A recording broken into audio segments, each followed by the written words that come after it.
कहानी की शुरुआत होती है कोहोमिया से, जहां एक कल्चरल प्रोग्राम चल रहा होता है। लोग सेलिब्रेट कर रहे होते हैं। यही हमें डेविड कोजाओ देखते हैं, एमसीए के चीफ, बहुत ही अच्छे शांत स्वभाव वाले इंसान। लेकिन ये खुशी ज्यादा देर तक टिकती नहीं। एक मिस्टीरियस लड़की अपने हाथ में एक बैग लेकर प्रोग्राम में आती है। वो बैग में एक कॉर्नर में रखकर बिना किसी को बताए वहां से निकल जाती है। बाहर उसका दोस्त मिलता है। वो एक रिमोट का बटन दबा देती है और फिर जोर का धमाका होता है। कई लोग मर जाते हैं। डेविड कोजाओ भले ही जिंदा बच जाते हैं, पर बहुत ही बुरी तरह इंजर्ड हो जाते हैं। इस धमाके से ही नॉर्थ ईस्ट की हर जगह पर ऐसे ही मल्टीपल ब्लास्ट होते हैं। लोगों में डर फैल जाता है। सीन शिफ्ट होता है दिल्ली में। श्रीकांत के नए घर के गृह प्रवेश है, इसलिए पूजा रखी गई है। सब लोग वहां आए हुए हैं। यहीं जेकी भी नजर आता है, जो अब शादी.com पर एक्टिव हो गया है और उसकी प्रोफाइल लगातार शॉर्ट लिस्ट हो रही है। मतलब जेकी की शादी की गाड़ी जल्दी निकल सकती है। श्रीकांत अपने बेटे अथर्व से बात करता है। पता चलता है कि ये घर एक्चुअली सुचित्रा ने अपने दम पर लिया है। अथर्व इसी बात को लेकर श्रीकांत को टीज कर रहा होता है। अब सीन आता है पीएम ऑफिस का।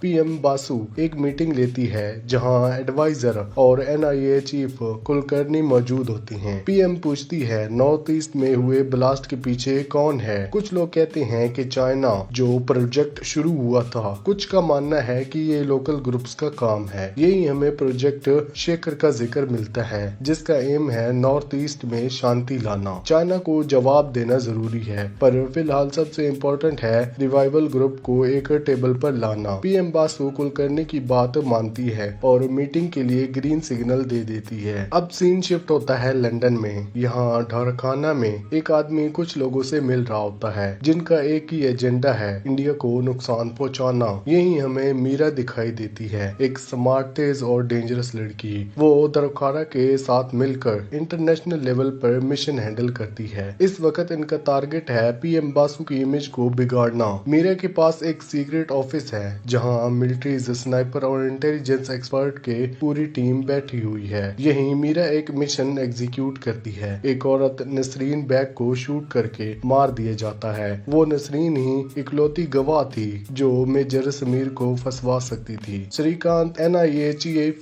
कुलकर्णी से मिलता है। कुलकर्णी नॉर्थ की सिचुएशन डिटेल में समझा देता है। वो बताता है चाइना के कई मिलिट्रीज मलजूम और नागालैंड की तरफ बढ़ रहे हैं। हो सकता है कि इसमें प्रोजेक्ट गोयन का भी हाथ हो। उन्होंने नागालैंड जाकर ओल्ड कॉन्टेक्ट डेविड कॉज से मिलना होगा। श्रीकांत डेविड को पहले से जानता था। 20 साल पहले उसने डेविड की जान बचाई थी। ये मिशन हाईली कॉन्फिडेंशियल है। कुलकर्णी श्रीकांत को कही देता है, इस बार जो हो रहा है वो बहुत बड़ा है, तुम्हें बहुत संभल कर चलना होगा। दूसरी तरफ सूची और उसकी टीम अपने ऐप श्रिंक मी पर काम कर रहे होते हैं। ऐप अच्छा चल रहा होता है, पर फंडिंग की कमी थी। इस वजह से चाइना के कुछ लोग इसमें इन्वेस्ट करने के लिए रेडी हो जाते हैं। श्रीकांत घर जाती है और धृति के रूम में जाती है। धृति अपने फ्रेंड के साथ स्लॉन्ग्स बना रही होती है। श्रीकांत अधारो से पूछता है कि तेरी दीदी क्या करती है। अधारो एक्सप्लेन करता है। जब धृति के फ्रेंड्स जाते हैं तो श्रीकांत उन्हें बोलता है, ये दे लोग कहाँ जा रहे हैं। जेके का शादी.com पर एक और मैच होता है। वो लड़की से मिलता है, पर बैठते ही पता चल जाता है कि लड़की का शादी में कोई इंटरेस्ट ही नहीं। जेके पूछता है, फिर शादी.com पर अकाउंट क्यों बनाया। लड़की कहती है कि बाकी एप्स में बहुत छपरी और साइको टाइप के लोग मिलते हैं, पर शादी.com पर थोड़ा फैमिली टाइप के लड़के मिल जाते हैं। ये सारी बातें जेके के सर के ऊपर से निकल जाती हैं। रात को पता चलता है कि श्रीकांत और सूची के बीच अभी भी सब कुछ ठीक नहीं हुआ।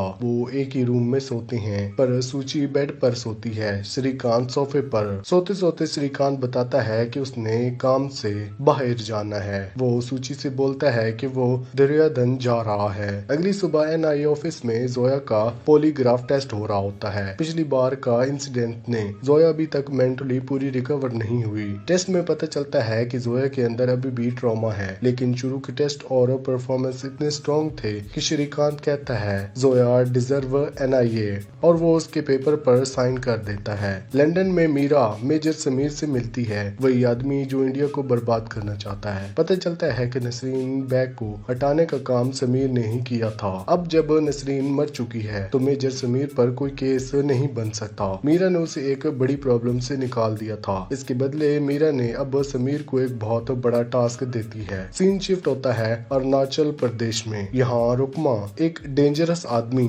एक इंसान पर गन ताने खड़ा होता है। रुकमा पैसे के लिए कुछ भी कर सकता है। जो आदमी उसके सामने खड़ा है वो उसी का बंदा है, पर उसने रुकमा के अड्डे से गन्स चुराने की कोशिश की जिसकी कीमत लाखों में थी। रुकमा बिना सोचे समझे उस आदमी को मार देता है। उसी वक्त रुकमा को रैबिट नाम के आदमी का कॉल आता है। रैबिट कहता है कि एक काम है और पार्टी इस काम के बदले 3 मिलियन पाउंड देने को रेडी है। रुकमा बोलता है 3 मिलियन नहीं, मैं 5 मिलियन पाउंड लेगा। सीन शिफ्ट होता है पीएमओ। पता चलता है कि पीएम बासु की इमेज खराब हो रही है। उन्हें चाइना के अगेंस्ट कुछ बड़ा स्टेप लेना है, इसलिए PM Basu 69 Chinese app ban कर देती है। इन बैंड ऐप में एक सूची की टीम वाला श्रिंक में भी होता है क्योंकि उसमें चाइनीज फंडिंग लगी थी। कुलकर्णी और श्रीकांत तिवारी फैमिली नागालैंड पहुंच जाती हैं। वहाँ श्रीकांत की मुलाकात होती है सलोनी से। सलोनी थोड़ा शौक होती है क्योंकि उसे पता है जहाँ श्रीकांत जाता है वहाँ प्रॉब्लम जरूर होती है, पर श्रीकांत कुछ भी रिवील नहीं करता। दोनों सीधा डेविड कोजो के घर पहुंच जाते हैं। डेविड कोजो वैसे भी बहुत अच्छा और शांत स्वभाव का आदमी है। बहुत साल पहले श्रीकांत ने ही डेविड की जान बचाई थी। डेविड आज भी पीस पर भरोसा करता है, इसी वजह से वो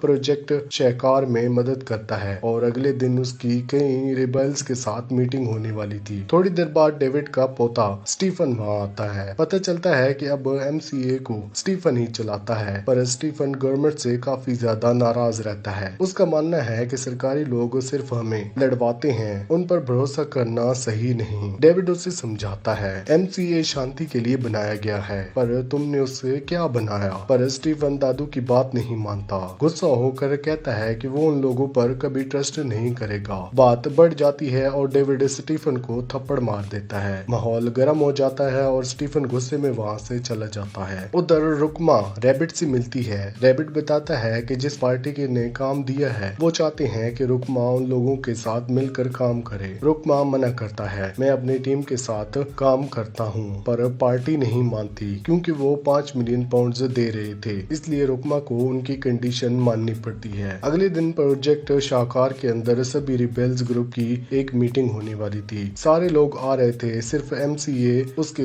ग्रुप के अलावा। रास्ते में डेविड कोजो कुलकर्णी को बता रहा होता है कि नागालैंड में ड्रग माफिया बहुत फैला हुआ है और एमसीए के साथ उनकी एक ही कॉमन बात है। स्टीफन भी ड्रग माफिया को खत्म करना चाहता है, पर बात पूरी होने से पहले ही अचानक कुछ लोग वहाँ अटैक कर देते हैं। इन लोगों में रुकमा भी शामिल होता है। डेविड कुलकर्णी और सोल्डर्स पूरी हिम्मत से लड़ते हैं, पर सोल्डर एक एक करके गिरने लगते हैं। फायरिंग में डेविड कोजो को गोली लग जाती है और वो वहीं शहीद हो जाता है। कुलकर्णी और श्रीकांत मुश्किल से वहाँ से निकल पड़ते हैं, लेकिन रुकमा उनका पीछा कर रहा होता है। वो श्रीकांत कुलकर्णी की गाड़ी में टाइम बॉम्ब फिट कर देता है। ब्लास्ट होता है, दोनों बहुत बुरी तरह से जख्मी हो जाते हैं। रुकमा आकर कुलकर्णी को मार देता है। श्रीकांत भी बहुत इंजर्ड हो जाता है, पर फिर भी रुकमा का चेहरा देख लेता है। श्रीकांत हॉस्पिटल में एडमिट है, उसके सर पर चोट है, पर डॉक्टर बोलते हैं कि वो ठीक हो जाएगा। दिल्ली में सूची टीवी पर देखती है कि कुलकर्णी सर मर चुके हैं। ये देखकर उससे श्रीकांत की बहुत फिक्र होने लगती है। वो श्रीकांत को बार बार कॉल करती है, पर फोन ऑफ होता है। फिर वो जेके को कॉल करती है, पर जेके भी फोन नहीं उठाता। सूची को पक्का डाउट हो जाता है कि कोई बड़ी प्रॉब्लम हुई है। वो धृति को बताती है, जिससे धृति को एंजाइटी होने लगती है। रुकमा ने काम तो परफेक्ट तरीके से कर दिया था, इसलिए उसे 5 मिलियन पाउंड मिल जाते हैं, पर वो एक बात से खफा होता है। जिस टीम के साथ उसने काम करने को बोला गया था वो बेकार नकारा लोग थे। रुकमा के हिसाब से अगर उसकी अपनी टीम साथ होती तो काम और क्लीन और साफ होता।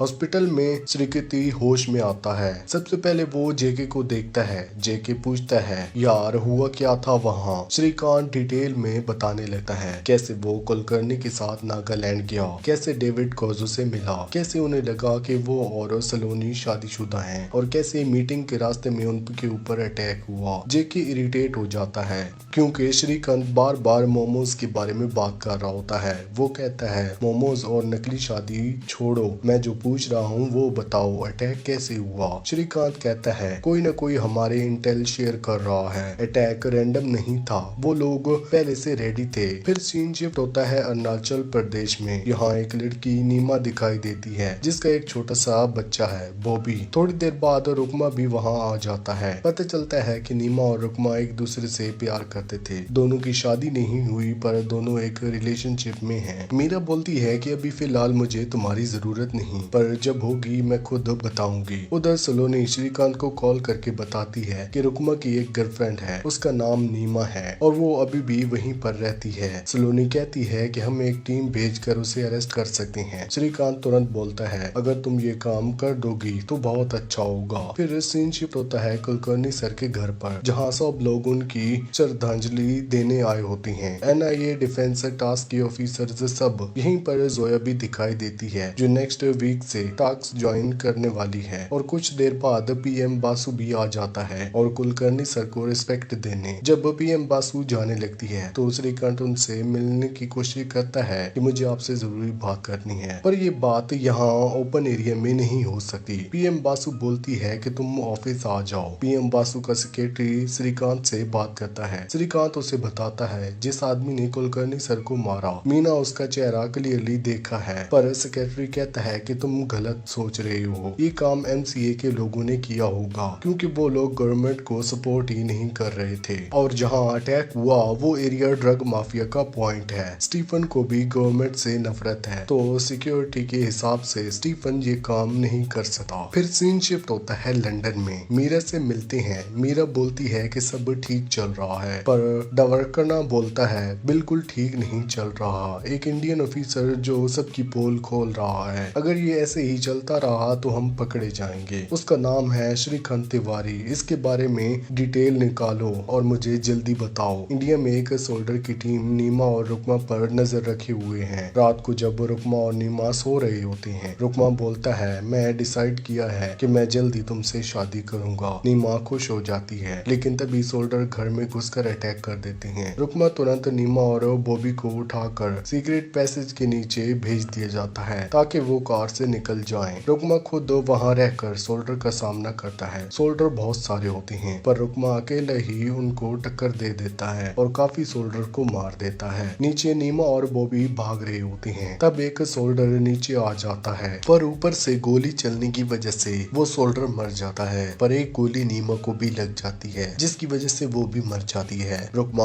बॉबी को लेकर भाग निकलता है। ये पूरी खबर श्रीकांत को मिल जाती है कि रुकमा बचकर निकल गया। लंदन में मीरा के पास मेजर समीर का कॉल आता है। समीर बोलता है मैंने कहा था इंडिया को लाइटली मत लेना, अब वो लोग रुकमा के पीछे पड़ चुके हैं। मीरा कहती है नहीं वो लोग नहीं, सिर्फ एक एजेंट श्रीकांत तिवारी। समीर हंसकर बोलता है क्या जबरदस्ती दुश्मन मिला है तुम्हें? वो एक ऐसा कांटा है जो निकलने का नाम ही नहीं लेता। चाहो तो मैं हेल्प कर सकता हूँ, पर मीरा उसकी हेल्प नहीं लेती। इसके बजाय वो श्रीकांत की पूरी फैमिली की डिटेल निकालना शुरू कर देती है और धीरे धीरे मीरा के पास श्रीकांत तिवारी की सारी इंफॉर्मेशन पहुंच जाती है। इसी के साथ ये पहले 2 एपिसोड यहीं पर एंड होते हैं। इसके आगे के एपिसोड भी जल्दी आपको इस चैनल पर मिल जाएंगे। अगर आपको वीडियो अच्छी लगी हो तो वीडियो को लाइक करके चैनल को सब्सक्राइब लाजमी करना। Thanks for watching.